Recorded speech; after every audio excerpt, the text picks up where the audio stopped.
என் பேர் சத்யா மேடம். நான் நகரமன்ற உறுப்பினர், நெல்லிக்குப்பை நகராட்சி. நான் வந்து ஒரு சாதாரண குடும்பத்தில் இருந்து தான் நான் வந்தேன். எனக்கும் வந்து சில கனவுகள், லட்சியங்கள் அந்த மாதிரி இருந்தது.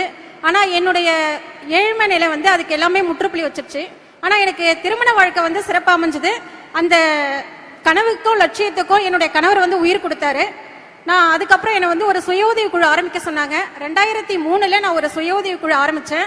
மக்களை போய் நான் கூப்பிடுறதுக்குள்ளேயே எனக்கு பெரிய விஷயமாயிடுச்சு. வெளியில வரமாட்டேன்ட்டாங்க. அப்புறம் ஒவ்வொருத்தவங்களா போய் பேசி அவங்கள அழைச்சிட்டு வந்து ஒரு குழுவா ஃபார்ம் பண்ணி இன்னைக்கு என்னுடைய தெருவே பார்த்தாக்கா மகளிர் சுய உதவி குழு உறுப்பினர் தான் அத்தனை பேருமே இருக்கிறாங்க. அந்த நிலையை நான் உருவாக்கினேன். இப்போ அடுத்து பார்த்தீங்கன்னாக்கா அது வந்து அடுத்து நான் செயல்பட்டது என்ன அப்படின்னு சொன்னாக்கா, எனக்கு வந்து நகரமன்ற உறுப்பினர் ஆகணும் ஒரு லட்சியம் இருந்தது. அப்போ வந்து அதை என்னுடைய கணவர்கிட்ட போய் நான் சொன்னேன். நான் அப்போ அவங்க என்ன சொல்லிட்டாங்க, நம்மளால முடியாதுமா, அதை செயல்படுத்த முடியாது, ஏங்க அது மாதிரி சொல்றீங்க அப்படின்னு சொல்லி நான் கேட்கிறேன். அப்ப சொன்னாங்க, நம்மளுடைய கம்யூனிட்டின்னு பார்த்தாக்கா நம்ம 4 பேர் தான் இருக்கோம், ஜாதி அடிப்படையெல்லாம் இருக்குது, அது மூலியமா தான் நம்ம வர முடியும் அப்படின்னு சொல்லிட்டாங்க. சரி, அதுக்கப்புறம் நம்ம என்ன செய்யலாம் அப்படின்ற ஒரு யோசனை வந்தது. அப்ப வந்து கவுன்சிலர் பதவி இல்ல, இந்த ஊராட்சி அமைப்பு இல்லாம இருந்தது. அதை வந்து நான் சாதகமா பயன்படுத்திக்க ஆரம்பிச்சேன். நான் நேரடியா மக்களை போய் சந்திக்க ஆரம்பிச்சேன். மக்களுடைய குறைகளை என்னன்றதெல்லாம் நான் ஒரு சர்வே மாதிரி நோட் புக் போட்டு நோட் பண்ண ஆரம்பிச்சேன். எங்க ஊர் கமிஷனர் கிட்ட போயிட்டு ஒரு மனுவா கொடுக்க ஆரம்பிச்சேன். மக்களுக்கு தேவையான அந்த ஸ்ட்ரீட் லைட்டு, ட்ரைனேஜ் கிளீனிங், கொசு மருந்து அடிக்கிறது, இதெல்லாம் வந்து அந்த சமயம் கவுன்சிலர் இல்லாத அப்போ நான் அதை வந்து செயல்படுத்த ஆரம்பிச்சேன் ஒரு மகளிர் குழு தலைவியா. அதுவே எனக்கு வந்து மக்கள் கிட்ட வந்து ஒரு ஈடுபாடு கொடுக்க ஆரம்பிச்சது.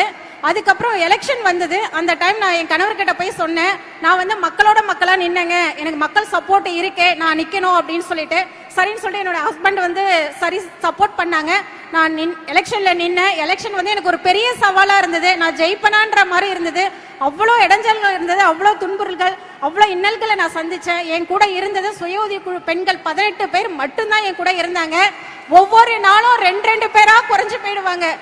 வந்து மிரட்டுறது, அவங்கள பயமுறுத்துறது, 2 பேரா குறைஞ்சாங்க. கடைசி நேரத்துல 2 பெண்கள் மட்டும்தான் என் கூட இருந்தாங்க. எலெக்ஷன் சந்திச்சேன். ரிசல்ட்டுக்காக போறோம், ரிசல்ட் வருது. அந்த நேரத்துல போயிட்டு இருக்கோம். போகும்போது என் கணவர் வண்டியில வான்னு கூப்பிடுறாரு. நான் வண்டியில வரல அப்படின்னுட்டு எனக்கு மனநிலையே சரியில்லை. அந்த நேரத்துல நடந்தே நான் போயிட்டு இருக்கிறேன். ரிசல்ட் பூத்து உள்ள போறோம், கவுண்டிங் பண்றாங்க. பண்ணனது மிஷின் ஓபன் பண்றாங்க. பண்ணனதும் பார்த்தாக்கா அள்ளி கொடுத்தாங்க அந்த பெண்கள் அந்த ஓட்டை. எனக்கு ரொம்ப சந்தோஷமா இருந்தது. எனக்கு வந்து வெற்றி வாய்ப்பை கொடுத்த என்னுடைய வார்டு பெண்களுக்கு நான் ரொம்ப கடமைப்பட்டிருக்கேன். என்னைக்குமே உங்களுக்கு நான் விசுவாசமா இருக்கணும்ன்றதான் என்னுடைய எண்ணம். தேங்க்யூ.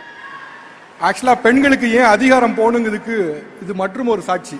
ஏன்னா அதிகாரத்தில் இருக்கக்கூடிய பெண்களுடைய பேச்சை பாத்தீங்களா, அது ஒரு கிளாரிட்டி இருக்கு, ஒரு தெளிவு இருக்கு. பேசின 2 பெண்களுக்குமே அப்படி ஒரு கிளாரிட்டி இருக்கு. கவுன்சிலரா இருந்தாலும் சரி, அந்த பக்கத்துல கூட அம்மாவா இருந்தாலும் சரி, பேசும்போது ஒரு கிளாரிட்டி இருக்கு. நான் என்ன செய்யறேன், இந்த மக்கள் எனக்கு என்ன செஞ்சிருக்காங்க, இந்த மக்கள் எனக்கு கொடுத்துருக்கூடிய வேலை என்ன, மக்கள் எனக்கு கொடுத்துருக்கூடிய பதவி என்னன்னு உணர்ந்த அந்த கிளாரிட்டி இருக்குல்ல, பிரம்மாண்டம். அதனால சொல்ல வார்த்தைகளே இல்லம்மா அந்த கிளாரிட்டி. அண்ட் இன்னொரு விஷயம் என்னன்னா, இன்னும் பொது புத்தியில பொது கருத்தா ஒண்ணு இருக்கும். என்னன்னா, எந்த ஊர்ல யார் பிரதானமான கூட்டமா இருக்காங்களோ அவர்கள் தான் ஜெயிக்க முடியும், அவங்க தான் ஆட்சி அமைக்க முடியும். நெவர். இந்த அம்மா அதுக்கு ஒரு சாட்சி. இதுதான் தமிழ்நாடு ஆக்சுவலா ஒரு மாடல். தமிழ்நாடு கிரியேட் பண்ண மாடல்ல இது ஒண்ணு. யார் பிரதானமாக இருந்தாலும் சரி, யார் பிரதானமாக இல்லாலும் சரி, மக்களுக்காக செய்ய முடியும் அப்படின்னா அவர்களை தமிழ்நாடு தேர்வு செய்யும்.